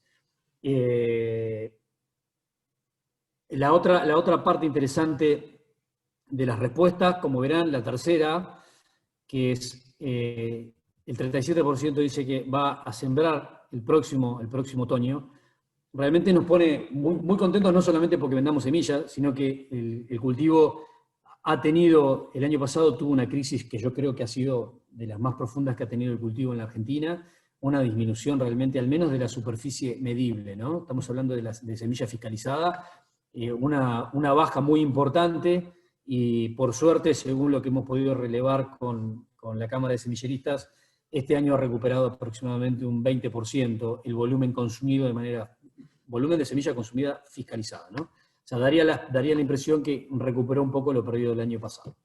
Bien, seguimos adelante. Para ir cerrando, yo creo que esta es prácticamente la última placa. Lo que quiero resumir es todo lo que vimos a lo largo de toda la presentación. En los ambientes de alto potencial es bastante frecuente que estoy mostrando las mismas fotos que les mostré cuando cambiábamos de ambiente o cuando cambiábamos de situación ambiental independientemente de los ambientes, ¿no? Cuando vamos a un ambiente de alto potencial o de buen potencial, y especialmente en los primeros años, el primer año seguro, es bastante esperable encontrar fotos como esta, en donde no se ve aparentemente la diferencia entre lo que podemos encontrar con un cultivar premium, que el PGW931 es nuestro nuevo cultivar que lo vamos a estar lanzando, ya está pre-lanzado en la calle, que es el nuevo cultivar premium que va a acompañar a la 969 como grupo 9 y a la 686 como grupo 6 premium, en donde para nosotros es, como toda empresa de semilla forrajera, y más para una empresa que tiene claramente su foco puesto en tener una participación importante en el mercado de alfalfa, que es la especie para el mercado argentino, nosotros le ponemos mucho foco y mucho énfasis a esto, y para los ambientes de alto potencial, como les mencionaba, esta foto es frecuente. Podemos encontrar diferencias poco apreciables, quizás, entre un cultivar de tipo premium y un cultivar no premium. Tenemos claro que cuando nos vamos a ambientes extremos, por todo lo que yo les mencioné, esta es la foto que podemos llegar a encontrar, en donde un cultivar premium se sigue comportando de manera muy buena y el cultivar no premium tiene un impacto muy fuerte. Ahora, yo también lo que les quiero resaltar de todo esto es que esto es un ambiente de alto potencial y esto es un ambiente extremo. Pero no solamente, como les decía, no solamente cambiamos de ambiente y nos vamos a lugares más bajos donde las enfermedades pueden estar más presentes, sino que esta misma situación las podemos encontrar en las partes altas, en aquellos años en donde las lluvias se dan de manera más compleja. Creo que el mejor de los ejemplos, y yo sé que seguramente algún santafesino debe estar haciendo así con la cabeza, toda la cuenca lechera ha sufrido, incluso en las partes altas, grandes pérdidas de alfalfa. Las campañas, 2 o 3 campañas pasadas, han tenido incluso, si no recuerdo mal, no me falla la memoria, creo que fue el año pasado, conozco productores que en el mismo año han sembrado alfalfa 3 veces y la perdieron. Y no porque hayan ido a las partes más bajas del terreno, sino que quedándose incluso en las partes más altas, esos excesos de humedad que potencian el efecto de las enfermedades generan este mismo efecto que se da en los ambientes extremos, pero en las partes superiores. Por lo tanto, ya vimos cuáles son el impacto de tener un cultivar premium, sabemos que rinden más, sabemos cuál es la ventaja genética de que valgan lo que valgan, y por sobre todas las cosas sabemos que realmente justifica, o al menos el análisis, obviamente muy parcializado, que puedo llegar a haber hecho yo, si lo hago para mí, veo que realmente se pagan. Y para dejarles un mensaje final sobre la cuestión, levanté este pequeño dicho muy interesante que dice que la sabiduría no consiste en saber todas las respuestas, sino que en conocer todas las preguntas. Y tratando de emular un poco esto, les dejo básicamente 2 preguntas. Primero, ¿cuánto más cara sale la genética barata? Que es lo que yo me pregunté para armar esta presentación. Y segundo, ¿qué se necesita realmente para ser productivos? Y tenemos claro que a grandes rasgos, independientemente de esos datos que yo les mostré, que alguno me puede decir, no, estás comparando Pergamino con Balcarce, todo eso es cierto. El objetivo de esa comparación es ver que realmente estamos aprovechando un 30, 40, quieren un 50% del potencial productivo en cultivar. El otro 50% lo estamos dejando librado en muchos casos al azar. Y dentro de ese gran grupo de cosas que yo digo azarosas, se encuentran algunos preconceptos que tenemos y que tenemos que derrumbar, y son los que al menos intenté atacar. Tengamos cuidado con la fertilidad, y cuando miramos la fertilidad, no consideremos solamente si tiene o no tiene fósforo. Consideremos que tenemos grandes problemas actuales y potenciales enormes de pH, que el pH impacta el rendimiento de la alfalfa per se, el pH impacta la actividad de los Rhizobium. No nos quedemos solamente con el efecto benéfico de los Rhizobium, que realmente hacen un trabajo extraordinario, pero si no tienen el pH apropiado no trabajan. Sepamos que a partir del segundo año el efecto de los Rhizobium es limitado o producen o pueden aportar el 50% del nitrógeno adicional, del nitrógeno que necesita la alfalfa, y el otro 50% tiene que venir del suelo. Sepamos que los niveles de nitrógeno que tenemos en los suelos, los niveles actuales son complejos y que aportarían solamente el 30% de lo que necesitaría un cultivar mediocre o una producción mediocre. Tengamos en consideración que la cantidad de materia orgánica que tenemos en los suelos viene en degradación. Contemplemos problemas físicos que nos están generando limitación de exploración y de disponibilidad de agua, que es el otro gran impacto que tenemos en la producción y que nos deja tan lejos de ese potencial medio de ensayo. Recordemos claramente que el agua que se extrae de profundidad es un agua casi que diría que de supervivencia, y que si nos falta agua en el perfil de exploración, en el perfil productivo, en ese metro de profundidad tan mencionado, si nos falta agua, nos va a faltar producción. No estoy diciendo con esto salgamos todos a regar las alfalfas, ojalá podamos hacerlo. Lo que estoy diciendo con esto es que en la presupuestación forrajera que hagamos, que no nos agarre distraídos, que no nos respaldemos solamente en que va a levantar todo el agua de abajo, porque no va a ocurrir. Tengamos en cuenta todas estas cuestiones y algunas otras que seguramente se me están escapando del análisis por una cuestión de tiempo. Así que sin mucho más, espero que haya sido beneficioso. Mi intención no es tratar de aportar soluciones, sino que por sobre todas las cosas, lo que intento, como pongo acá en esta última placa, no es tratar de dar todas las respuestas, sino tratar de generar la mayor cantidad posible de preguntas, que me parece que lo que quizás nos está faltando. Sin mucho más, doy espacio a Ramón, les agradezco muchísimo la participación y pasamos derecho a las preguntas, Ramón. Bien, bueno, muchas gracias, Juan. Vamos a ir seleccionando algunas preguntas en grupo para no ser reiterativos en los conceptos y las dudas que le están trasladando a Juan. Recuerden que cualquier inquietud que pueda quedarles en el tintero, perfectamente se pueden comunicar por mail o por WhatsApp con Juan, que se la va a ir contestando. Vamos con la primera pregunta, que es bastante puntual porque se trata de Jerónimo Iglesias, productor de alfalfa de Mendoza. Y lo que está preguntando él es si en Mendoza, en alfalfas producidas bajo riego, habría que seleccionar variedades por la tolerancia a antracnosis. Preguntón. Muy buena pregunta.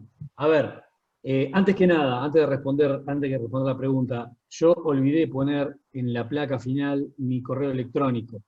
Mi correo electrónico, para las preguntas que queden pendientes o si surgen algunas posteriores, ojalá, es jluz@pgwseeds, de semillas en inglés en plural.com.ar.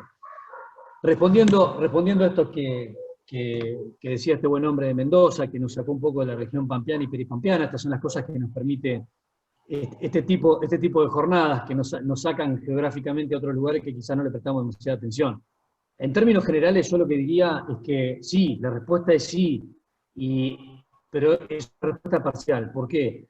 Porque en realidad, cuando los mejoradores que trabajan en alfalfa quieren obtener cultivares, los mejoradores, o al menos las líneas de genética seria o las líneas de genética premium, cuando piensan en esto, en generar mejores cultivares, lo que están buscando no es solamente, obviamente, los niveles de producción, sino que le prestan muchísima atención a las persistencias. Y de hecho es más, hubo un gran escalón genético que se obtuvo a partir del año 2000, 2005, 2007, por ahí, depende cómo uno mire toda la saga de evolución de resultados. Verán que los niveles de persistencia han pegado un salto muy importante, especialmente en las alfalfas grupo 9. ¿Por qué? Pues vieron que en buena medida gran parte del mercado está en los cultivares de tipo sin latencia, o ha migrado hacia los cultivares de tipo sin latencia por diferentes motivos, que no hacen la pero empezaron a trabajar fuertemente en tratar de mejorar las persistencias. Y de hecho, cualquier cultivar que tiene implícito una capacidad de altos niveles de producción de materia seca, seguramente es un cultivar premium, y los cultivares premium tienen la mayor tolerancia posible a las enfermedades y por sobre todas las cosas a la antracnosis. Y para ser concreto con la respuesta a este hombre, yo creo que, o al menos yo, cuando trato de elegir un cultivar, yo lo primero que miro es el perfil sanitario. De hecho, si uno quiere inscribir un cultivar en el registro de cultivares en Argentina, ya hoy no se usan toda la descripción botánica que se usa para las otras especies. Lo único que sí es estricto son ensayos de 3 años que marquen los niveles de producción, o sea, 3 años, 2 localidades, o 2 localidades, 3 años, y lo otro que se pide estrictamente son los perfiles sanitarios. Y el perfil sanitario no se hace en cualquier lado. Hay 2 o 3 lugares habilitados, que muchos de ellos en Estados Unidos, que son los que permiten hacer esos registros, hacer esas resistencias. O sea, no es que lo voy a hacer yo, o que un semillero lo puede hacer en su lugar. Lo puede hacer si quiere, pero no tiene validez oficial. O sea, para tener un cultivar de alfalfa y poder registrarlo en Argentina, que tiene certificación obligatoria, tiene que tener ensayos de producción y tiene que tener perfil sanitario. O sea, yo le diría que si voy a elegir un cultivar, miren primero persistencia, o sea, miren primero perfil sanitario, y si las que tienen perfil sanitario fuerte, seguramente van a ser productivas. Bien, y bueno, la siguiente pregunta sería, para siembras sobre rastrojo de de trigo y cebada, si recomendás enrollar la cola de la máquina. Me imagino que te vas a ir un poquito más allá, pero bueno. Bien, cuando empezamos con este ciclo de charlas, la primera fue justamente implantación de pasturas en general, y uno de los aspectos que remarqué, o que todos tratamos de remarcar, es la gran deficiencia que tenemos en las implantaciones de pastura, en donde los coeficientes de logro difícilmente pasan del 35-40%, o sea, de cada 100 semillas en capacidad de germinar, obtenemos, en el mejor de los casos, y haciendo todo bien, 35 plantas, perdemos 30 plantas, perdemos 70. Y dentro de los motivos por los cuales hay tantas pérdidas en las implantaciones, y la alfalfa no es justamente la excepción, es porque se trata de semillas que son sumamente chicas y en donde la regulación de la profundidad en donde va a ser colocada esa semilla es clave. Y si nosotros tenemos un volumen de rastrojo muy importante sobre superficie, va a ser muy difícil que regulemos la profundidad. Es más, tuvimos un caso que nos pasó a nosotros, quisimos hacer para un lote demostrativo el año pasado en Rafaela sobre un rastrojo de soja, no estoy hablando de gramínea, estamos hablando de un rastrojo poco voluminoso. Quisimos hacer la siembra de alfalfa para un módulo demostrativo sobre rastrojo de soja, y como las condiciones de humedad, con poco volumen estoy hablando, como las condiciones de humedad no permitían que el disco, el abresurco, abra perfectamente, corte el rastrojo, ese poco volumen complicó de tal manera los logros en la implantación que el módulo no lo pudimos utilizar, lo tuvimos que dar de baja. Imagínense si tenemos un trigo, por poner un ejemplo, donde tenemos un 50% de rastrojo, y ese trigo dio, estoy haciendo números muy globales, ¿no? Ese trigo dio 7.000 kilos de grano, tenemos prácticamente 7.000 kilos de materia seca sobre el piso. O sea, poder sembrar sobre un volumen de rastrojo voluminoso es igual a tener bajos coeficientes de implantación. Por lo tanto, la respuesta me atrevo a darla de manera un poco más genérica. Si hay volumen de rastrojo en superficie, las implantaciones son malas. Después hay que ver qué hacer o qué es lo que nos queda mejor en función del ambiente en el que estemos para no tener esa complicación. Pues yo te puedo decir, sí, enrolle, la respuesta podría ser, enrolle el rastrojo de cebada, sáquelo por completo de la superficie. Y uno puede levantar la mano y decir, sí, pero mira, yo estoy en Pedro Luro, ahí si yo saco el rastrojo de superficie se me vuela el suelo. O yo estoy en Villa Valeria, situaciones que he visto, ¿eh? O yo estoy en Villa Valeria, suelos muy arenosos, y me llevo el rastrojo, desaparece. Entonces, hay que hacer un dimensionamiento clave de cuál es, preciso, de cuál es la situación, un diagnóstico preciso, y en función de eso, regular qué hacer y qué no hacer. Lo que sí está claro es que si los volúmenes de rastrojo en superficie son altos, los problemas de implantación van a ser grandes. Bien, te voy a hacer dos preguntas en una. La primera es, ¿cómo recomendarías aportar nitrógeno a la alfalfa teniendo en cuenta que los fertilizantes nitrogenados tienden a acidificar aún más el suelo? Y te la uno con otra, que creo que hay alguien que está buscando esa misma pregunta, que es si tenemos experiencia en fertilización foliar para la alfalfa en pivots. Bien, voy por puntos. La pregunta es excelente, pero a mí me parece que el primer agujero que tenemos en el tonel, o sea, si este es el tonel, y el problema del nitrógeno lo tendría, o sea, armando la pregunta, ¿no? En ese caso, el agujero del nitrógeno estaría acá y el problema del pH estaría acá. Me parece que antes de resolver la situación de nitrógeno deberíamos resolver la situación de pH, para lo cual yo creo que deberíamos tratar de resolver eso a través de encalado, a través de la práctica que sea necesaria para resolverlo. No es un tema menor, es un tema realmente de muchísima complejidad, fundamentalmente por cuestiones que tienen que ver con la logística o el movimiento de todo ese planteo. Pero lo que sí tenemos claro es que si tenemos problemas de acidez, vamos a tener problemas de producción muy fuertes. Yo creo que es uno de los temas, los pH es uno de los temas menos atacados, o sea, internamente todos sabemos que tenemos que tener el suelo en la neutralidad para que produzcan, pero en rigor de verdad lo vimos en el mapa, los problemas de acidez que tenemos son enormes. Yo creo que si no resolvemos primero la situación de pH, difícilmente podamos resolver bien la situación de nitrógeno.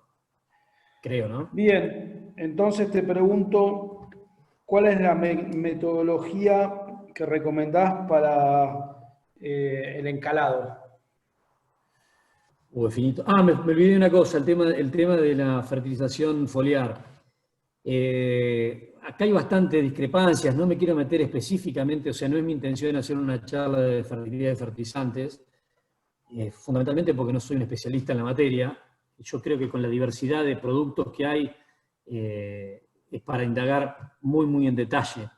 Pero al menos lo que hemos discutido es que cuando uno hace una fertilización foliar, la mayor parte de ese fertilizante va a estar utilizado en un corte. Y si nosotros estamos pensando en una especie y más si vamos a un ambiente, yo me estoy imaginando, ¿no? Si tenemos ríos, pues estamos en un ambiente seco, si estamos en un ambiente seco es porque podemos tener potencialidad para tener muchos cortes. O sea, si hacemos 7, 8, 9 o 10 cortes en una alfalfa, por ejemplo, sin latencia, sí se puede aplicar fertilizante foliar. No sé hasta dónde tiene sentido, habría que ir muy, muy, muy al fondo del tema, porque seguramente la mayor parte se va a aprovechar en un corte. ¿Qué hacemos con los otros 7, 8, 9, los que sean? Algunos me pueden decir, no, sí, pero hay residualidad para el segundo corte, el tercero, sí, pero igualmente nos siguen quedando muchos cortes afuera. Entonces me parece que debería ser algo más matricial que algo coyuntural, ¿no? Creo yo. ¿Alguna más, Ramón? Sí, Vamos la cerrando. metodología para el encalado. La metodología para encalado, bueno, ahí hay que ponerse a indagar un poquitito con maquinarias. Voy a dar una respuesta que algunos me van a decir que soy un chanta, pero yo creo que ya, si logro que algunos de todos los que están escuchando piensen en encalar para corregir el problema de pH, me parece que ya es un éxito absoluto. Y yo creo que independientemente de la metodología de encalado, hay que encalar. Después, creo que la solución pasa más por cuestiones de practicidad. ¿Qué tengo cerca? O sea, ¿tengo la encaladora ideal en Mendoza y estoy en Pergamino? ¿O tengo una encaladora que me va a permitir aplicar cal y la tengo en Arrecife? Y, aunque no sea la ideal, prefiero la que tenga cerca, porque operativamente me parece que me va a permitir hacer la tarea, aunque no sea perfecta, pero va a estar más cercano a lo que tengo que lograr, ¿no? Es una respuesta, en todo caso, quizás un tanto mediocre, pero prefiero que sea así y en todo caso que cada cual, o en todo caso, veámoslo después por fuera, ¿no? Para no meter en algo tan detallado. Bien, voy a ir redondeando con 3 preguntitas más. Y cerramos nomás. Y vamos cerrando. Una que me parece interesante, si bien no se habló mucho del manejo, pero yo sé que vos tenés experiencia y alguna anécdota en esto. ¿Qué pensás del sistema de siembra con doble pasada? Bien, casi que doy una respuesta parecida a lo de la encaladora. Primer punto, tenemos que sembrar densidades más altas. Tenemos que hacer dos cosas, mejorar los logros, que hablamos hace un segundo, y por otro lado tenemos que sembrar densidades más altas. Por suerte se vienen subiendo las densidades, la gente, el productor se viene dando cuenta que necesita utilizar densidades más altas. Las densidades altas son el mejor seguro de persistencia que encontremos después de la resistencia a enfermedades, porque tenemos el mejor seguro de tener plantas por metro cuadrado es arrancar con densidades. Ahí vamos a llegar lo más lejos posible con la mayor cantidad posible de plantas. En ese sentido, está perfectamente comprobado que la doble pasada es una técnica extraordinariamente buena que no solamente mejora un montón de cosas, mejora la distribución espacial de las plantas, cierra antes el entresurco. Tengamos en consideración que estamos hablando de un cultivo que deja el suelo prácticamente casi pelado 7, 8 o la cantidad de veces que hagamos corte en el año. Por lo tanto, no es como un cultivo de grano, que lo importante es que cierre el surco para capturar el 95% de la radiación incidente y de esa manera que no sea una limitante. O sea que para el caso de la alfalfa, nosotros como que 6, 7 u 8 veces por año estamos queriendo que cierre el surco lo más rápido posible para capturar radiación, no perder agua y competir mejor con las malezas. Entonces, en ese sentido, la siembra en doble pasada mejora ese aspecto, transforma al cultivo en mucho más eficiente. Pero lo que sí es claro, que me parece que va a tu picardía en la pregunta, Ramón, que está fantástico, es guarda que la doble pasada tiene doble costo y tiene doble tiempo. Y la experiencia al respecto, una experiencia que creo que es bien didáctica, Me ha pasado, he tenido un caso en donde por querer hacer las cosas a la perfección y sembrar en doble pasada de manera perfecta, 10 kilos y 10 kilos en cada pasada y tener 20 kilos por hectárea, que yo creo que es el piso, o es al menos a donde deberíamos apuntar todos, iban al doble de la velocidad para consumir al mismo tiempo. Entonces, por querer ser perfeccionista, terminaron generando un problema más grande que el que querían resolver, que eran implantaciones que estuvieron en el orden del 14, 15%, 17%. O sea, cuidado con eso. La doble pasada es extraordinariamente buena, pero lleva doble plata y por sobre todas las cosas, doble tiempo. Excelente. Te hice la pregunta sabiendo tu respuesta. Hice un poco de trampa ahí. Y bueno, voy a ir con la última. Hay varias más. Les recuerdo que lo pueden contactar a Juan por mail si de ser necesario. Pero elegí esta específicamente porque en cierta manera te va a dar lugar a que hables un poco del ambiente, de dónde poner alfalfa, ¿no? La pregunta es si es recomendable sembrar alfalfa en suelos calcáreos y con alta compactación. A ver,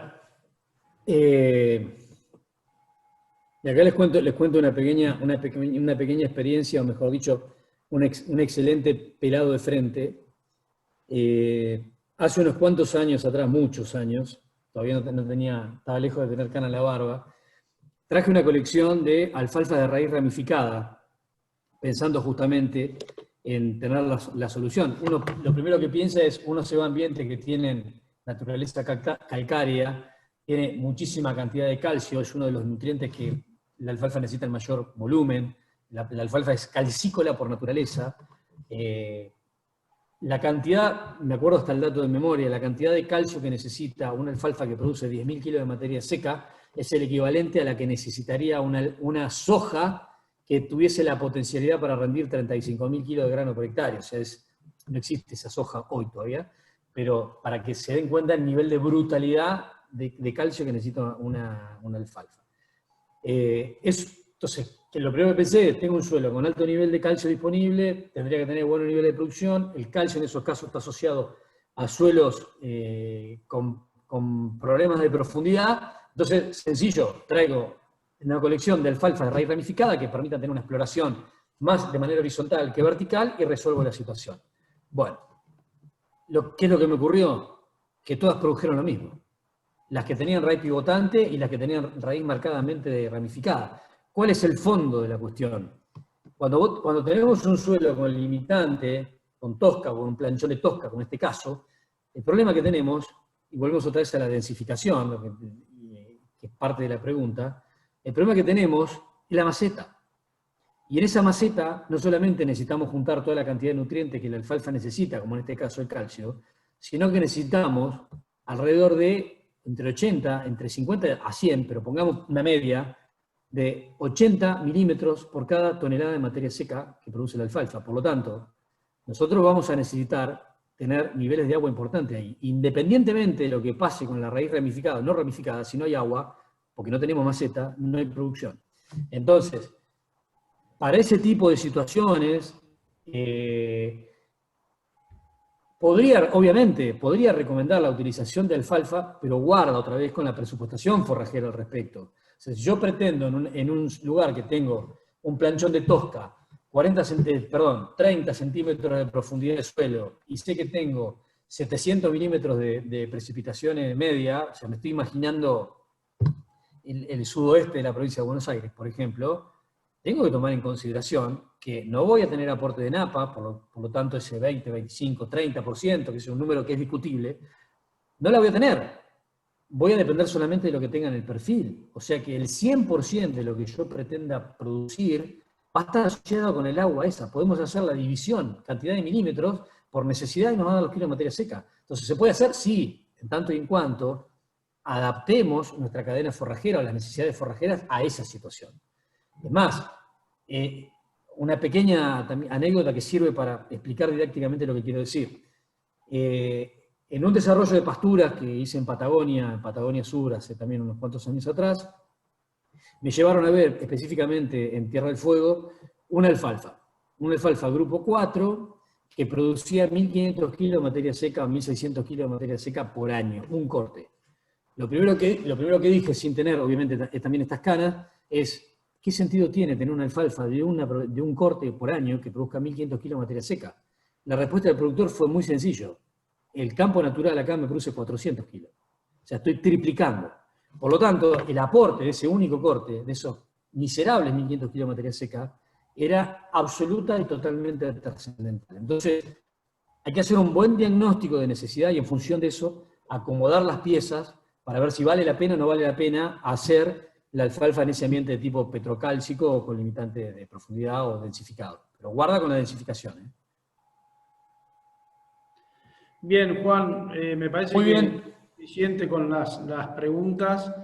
Nada Una más. cosita, Ramón, antes que me olvide. Les va a estar llegando a aquellos que se inscribieron, les va a estar llegando la encuesta, que no es solamente la encuesta de satisfacción, sino que es la encuesta de cómo evolucionó esto, si los temas estuvieran bien abordados, el tiempo, bla, bla, bla, bla, bla, bla, que a nosotros no solamente nos sirve para saber si estuvimos bien enfocados respecto de lo que estamos haciendo, nos sirve para mejorar y también es una herramienta de diagnóstico fundamental que nos permite a veces dirigir algunas acciones en función de lo que plantea básicamente el usuario, ¿no? Que es el interesado en la cuestión. Perdón, Ramón. No, listo. Terminá vos nomás, Juan. Muy bien. Bueno, Ramón, gracias a todos aquellos que se quedaron para las preguntas. Vuelvo a hacer extensivo el agradecimiento de parte de todo el equipo de PGG. Les agradecemos que se hayan conectado. Realmente tuvimos un nivel de inscripción enorme, una cantidad de participantes muy grande. Sabemos que todos están muy cansados de estos webinars, que hay uno todos los días. Así que bueno, estamos enormemente agradecidos, esperamos que haya sido de utilidad y esperamos también tenerlos como partícipes en próximos que hagamos para adelante. Así que sin más, nuevamente vaya el agradecimiento para todos y los dejamos en paz y damos por cerrado la reunión. Muchísimas gracias. Buenas noches. Muchísimas gracias a todos. Buenas noches.